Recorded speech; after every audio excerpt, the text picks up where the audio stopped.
Todos sabemos que la cultura griega es considerada como la base de la civilización occidental. Nuestros idiomas, la política, el arte, la filosofía y las ciencias fueron heredados de los antiguos griegos, por lo que conocer las generalidades de este crucial periodo de la historia universal nos sirve para entender a nuestra sociedad hoy en día. ¿Te interesa repasar la antigua Grecia en tan solo unos minutos? Dale, entonces quédate hasta el final del video. Pero antes, quisiera invitarte a mi plataforma elmapadesebas.tv, la cual apodo de cariño el Netflix de Sebas. En ella encontrarás una serie de documentales de nuestros temas favoritos.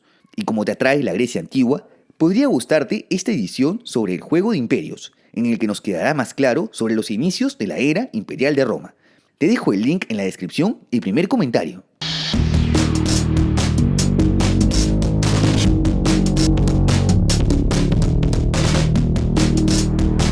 Primero, debemos hablar sobre ciertas generalidades, como aclarar que salvo por la era del Imperio Macedónico de Alejandro Magno, la antigua Grecia no se conformó como un estado unificado, sino que más bien estaba compuesta por una serie de ciudades-estado conocidas como polis que contaban con sus gobiernos y sus ejércitos propios. Aunque eran independientes y competían entre sí, las polis griegas tenían un sentimiento de pertenencia debido a ciertos aspectos en común, como el idioma griego antiguo, la religión olímpica en la que cada polis adoraba a uno de los dioses del panteón e incluso las competencias amistosas en las muy conocidas Olimpiadas. Las polis se desarrollaron en una región conocida como Hélade, de donde proviene el actual nombre con el que se identifican los griegos. Esta área estaba compuesta por 3 subregiones: el sur de la península balcánica, Asia Menor y la región insular del mar Egeo. Con el tiempo, los griegos llegaron a fundar colonias fuera de la Hélade, tales como en el sur de Italia, conocida como la Magna Grecia, y en otras regiones como el sur de Francia, en la península ibérica y en el norte de África. Ahora, pasemos a ver las diversas etapas de la Grecia antigua. Pero antes, repasemos sus orígenes que se remontan a la Edad de Bronce. Los primeros hallazgos en territorio griego tienen una antigüedad estimada de unos 9000 años. Pero el verdadero origen de la cultura griega se suele atribuir a la civilización minoica desde el 3100 a.C., desarrollada en la isla de Creta. Esta civilización tendría su origen y etimología en Minos, un rey semilegendario, hijo del dios Zeus y de una princesa fenicia llamada Europa. Sí, de aquí el nombre del continente. El legado alfarero y cerámico de esta etapa es probablemente lo más característico. Más adelante, desde aproximadamente el 1700 a.C., surge la civilización micénica, como su nombre lo indica, en la ciudad de Micenas, ubicada en la península del Peloponeso. Durante esta era, se llamó colectivamente a los griegos como aqueos, lo que te debe sonar a las muy conocidas obras de la Ilíada y la Odisea de Homero, quien escribió los libros varios siglos después, luego de recoger los relatos vía tradición oral. Es decir, en esta época habrían ocurrido las hazañas de legendarios héroes como Aquiles y Odiseo, así como la conocida Guerra de Troya, ciudad ubicada en la península de Anatolia, que fue destruida por completo tras la victoria aquea. En este periodo también se introducen innovaciones como el sistema de escritura lineal B. En el aspecto religioso, varias divinidades ya formarían parte del panteón de los dioses olímpicos. La cultura micénica colapsa junto con el final de la Edad de Bronce y la transición hacia el uso del hierro hacia el 1200 a.C., fecha en que se da inicio a la Edad Oscura. Este nombre se debe a que al no haber sobrevivido ningún texto primario luego de desaparecer el sistema de escritura lineal B, solo queda escasa evidencia arqueológica de este periodo, del cual no se sabe mucho a ciencia cierta. En esta época se produce un abrupto descenso demográfico, una serie masiva de migraciones, el incremento del nomadismo y el establecimiento de poblaciones espontáneas y poco organizadas. Hacia 750 a.C. se da el fin de la Edad Oscura en favor de la arcaica, en la cual se desarrolla un nuevo alfabeto griego basado en el fenicio, lo que permitió una mejor documentación de esta era. Asimismo, comienza el florecimiento de las polis griegas, quienes además celebran sus primeros Juegos Olímpicos en el 776 a.C. Las competencias eran carreras, salto de longitud, lucha, lanzamiento de disco y lanzamiento de jabalina. Entre las principales ciudades-estado se encuentran Atenas, Esparta, Arcadia, Argos, Eubóea, Tesalia y Macedonia. Asimismo, se van fundando las primeras colonias en el sur de Italia, la ya mencionada Magna Grecia. Cada una de estas polis iba desarrollando su propio sistema político. Desde fines de la Edad Oscura, el poder de los reyes había ido menguando en favor de los nobles, quienes gobernaban en sistemas conocidos como aristocracias. En algunas polis, las familias más ricas tenían influencia en el gobierno, a lo que se conoció como oligarquía.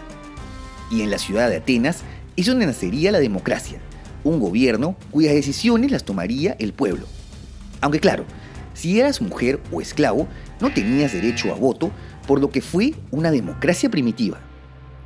El fin de la Edad Arcaica se suele situar hacia el 500 a.C.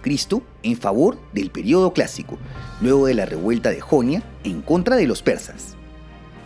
Esta fue una era de esplendor en el arte, literatura y filosofía, en donde tuvieron lugar grandes representantes como Platón, Sócrates y Aristóteles. El desarrollo del teatro con autores como Sófocles en la tragedia y Aristófanes en la comedia también tuvo su esplendor aquí. En cuanto a la política, se da la hegemonía de dos grandes ciudades, Atenas y Esparta, que competían entre sí.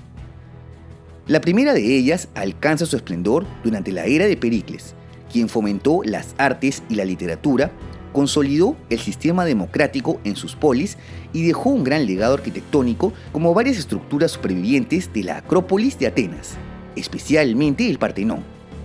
Esparta, por su parte, era conocida por ser una ciudad con una importante cultura bélica, gobernada por diarquías oligárquicas.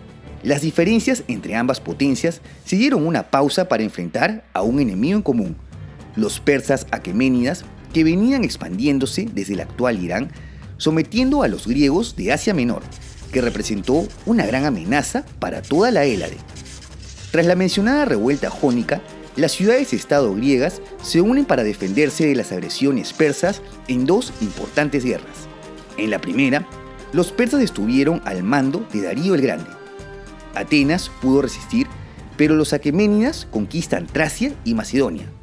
Destaca aquí la batalla del Maratón, en donde gracias a que Filipides corrió varios kilómetros para avisar a los espartanos de la llegada de los persas, los griegos pudieron imponerse.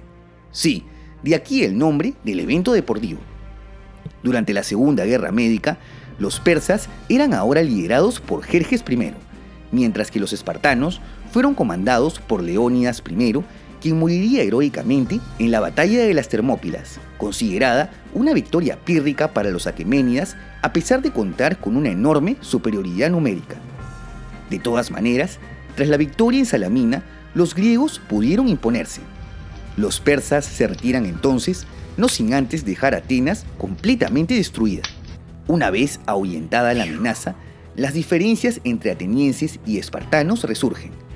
El primero de ellos, que buscó un sistema democrático y una política orientada al desarrollo de las artes y de las ciencias, lideró a otras polis en la Liga de Delos, mientras que Esparta, con un sistema más autoritario y una cultura bélica, lideró la Liga del Peloponeso.